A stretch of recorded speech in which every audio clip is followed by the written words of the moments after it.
जिले के सहकारी समिति के कर्मचारियों की कलमबंद अनिश्चितकालीन हड़ताल को समर्थन देने पहुंचे परसवाड़ा के पूर्व विधायक मधु भगत ने कर्मचारियों की मांगों को जायज ठहराते हुए उनकी मांगों को कमलनाथ के वचन पत्र में शामिल करने की बात कही है।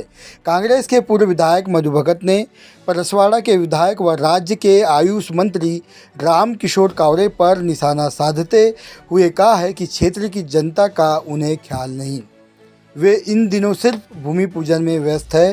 साथ ही प्रदेश के मुखिया शिवराज सिंह चौहान को आड़े हाथों लेते हुए कहा कि मुख्यमंत्री लाडली बहनों को रक्षाबंधन पर्व पर राखी बांटने में लगे हुए हैं, जबकि गरीब परिवारों को मिलने वाले मुफ्त राशन की उन्हें चिंता ही नहीं। वे अपने कर्मचारियों को भूल गए हैं, जिसकी सज़ा उन्हें आगामी चुनावों में भुगतनी पड़ेगी। संयुक्त सहकारी समिति कर्मचारी महासंघ के बैनर तले पूरे प्रदेश के लगभग 55,000 पैक्स कर्मचारी विगत 14 दिनों से हड़ताल पर है, लेकिन तमाम तरह के दावे करने वाली प्रदेश सरकार को कर्मचारियों के अधिकारों की तनिक भी चिंता नहीं है। इसलिए 14 दिन बीत जाने के बाद भी सरकार या जिम्मेदार प्रशासन के द्वारा हड़ताल वापसी के लिए किसी तरह की सार्थक प्रयास नहीं किए जा रहे हैं। संगठन के पदाधिकारियों का कहना है कि जब तक के हमारी मांगों का निराकरण नहीं होगा, तब तक के यह अनिश्चितकालीन कलमबंद हड़ताल जारी रहेगी।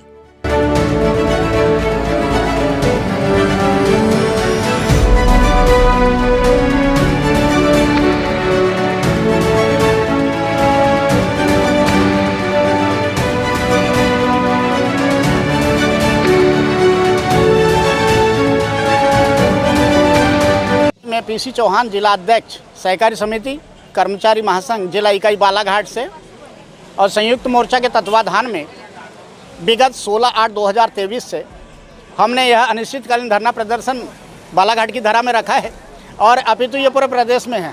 प्रदेश का कोई भी जिला अछूता नहीं है, सारे प्रदेश में हड़ताल है। और श्रीमान जी, हमारी बहुत कोई मांग नहीं है। हमारी मांग है हमारे समिति में कार्यरत कर्मचारी इनकी शासकीय कर्मचारी की भांति इन्हें सुख सुविधा उपलब्ध कराएं और हमारे सहायक प्रबंधक को प्रबंधक में प्रमोट करना है, जो अधर में कई सालों से लटकी है। रास्ते में जो अधर में लटकाए जा रहे हैं और किंतु परंतु में लटकाए जा रहे हैं, इसकी त्वरित उनकी पदोन्नति हो जाए।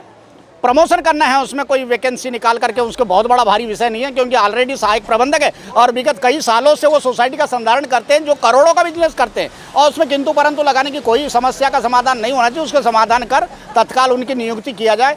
और एक और हमारा है कि जो PDS में कोरोना काल के समय हमारे विक्रेता साथियों ने जो ऑफलाइन में बांटा है, कोरोना काल में हमारे साथियों ने ऑफलाइन में बांटा है सरकार के आदेश निर्देशों, प्रतिनिधित्व के आदेश, अधिकारियों के आदेशों निर्देशों के तहत। तो श्रीमान जी, उसमें एक भौतिक रूप से भौतिक स्टॉक कम है और POS मशीन में ज़्यादा दिखाई दे रहा है, जिसका बड़ा विडम्बना का शिकार बन रहा है हमारा कर्मचारी। और उस पर किसी पर 100 कुंटल, किसी के पास 150 कुंटल का शॉर्टेज आता है और उस पर जो आज के जो बाजार भाव से उसकी रिकवरी निकालने की बात करती है। कई साथी उसके सदमे में हमारे साथी अटैक आकर के वो ऊपर सिधार गए। बड़ा खेत का विषय श्रीमान जी। तो ये हमारी मांग है कि जो उनने कोरोना काल की अवधि में अगर ऐसा मौखिक रूप में जो बांटा पाया है, तो उसको POS मशीन को आदेश के साथ में POS मशीन और भौतिक स्टॉक को बराबर करे। ये हमारी 3 प्रमुख रूप से मांग है। श्रीमान जी, मैं आपको बताना चाहता हूँ कि ये प्रदेश के आह्वान पर मध्य प्रदेश के हमारे जो पैक्स कर्मचारी का संयुक्त मोर्चा का जो गठन हुआ है, 16 तारीख से हम लोग निरंतर हड़ताल पे जा रहे हैं। आज हमारे हड़ताल का 14वां दिन है और शासन प्रशासन जब तक हमारी मांगों को नहीं मान लेती, हमारी निरंतर हड़तालें जारी रहेगी। मैं आपके न्यूज़ चैनल के माध्यम से बताना चाहता हूँ, सबसे बहुत ज़्यादा तकलीफ हो रही है कि जो हमारा मध्य प्रदेश का 52 जिले का कर्मचारी भी हड़ताल में बैठा है। रक्षाबंधन का समय है, हमारे जो हितग्राही हैं, हम उन लोगों को चावल, गेहूं, राशन किसी प्रकार का वितरण नहीं कर पा रहे। हमें बहुत हमारी दिली पीड़ा है। हम किसानों को अभी यूरिया का समय है, हम उन किसानों को यूरिया नहीं दे पा रहे हैं। मतलब हम नहीं चाहते कि हमारे छोटे छोटे जो हितग्राही हैं, जब अभी रक्षाबंधन का त्यौहार है, उनको हम खाद्यान्न वितरण नहीं कर पा रहे, किसानों को यूरिया नहीं दे पा रहे हैं, DAP नहीं दे पा रहे हैं। हम क्या करें? शासन से हमारी छोटी सी मांग है, अगर वो हमारी मांग को आज पूरी कर दे तो हम रात दिन से दुकान खोल करके पूरा राशन का और सोडे का वितरण कर देंगे। कोऑपरेटिव बैंक के सेल्समैन लोग हैं, कोऑपरेटिव बैंक के कर्मचारी हैं, जो विगत 14 दिन से एक हड़ताल पे बैठे हुए हैं अपनी मांगों को लेकर के। बहुत सारी इनमें विडंबना है, बहुत सारी दिक्कत है बहुत सारी परेशानियां हैं। किसी को 4,000, किसी को 8,000, किसी को 10,000, किसी को 15,000 के ऊपर तो तनख्वाह ही नहीं है आज के इस महंगाई के दौर में। कुछ ये मांग लेकर के बैठे हैं, कुछ ये चाहते हैं कि आउटसोर्स इनकी तनख्वाह भी बढ़े और सोसाइटी में इनकी भर्तियां जो हैं वो पूर्ण रूप से फिर से चालू हो और रेगुलर हो और उसकी पेंशन योजना भी लागू हो, इनकी मांग भी है। ऐसी अन्य बहुत सारी चीज़ें हैं।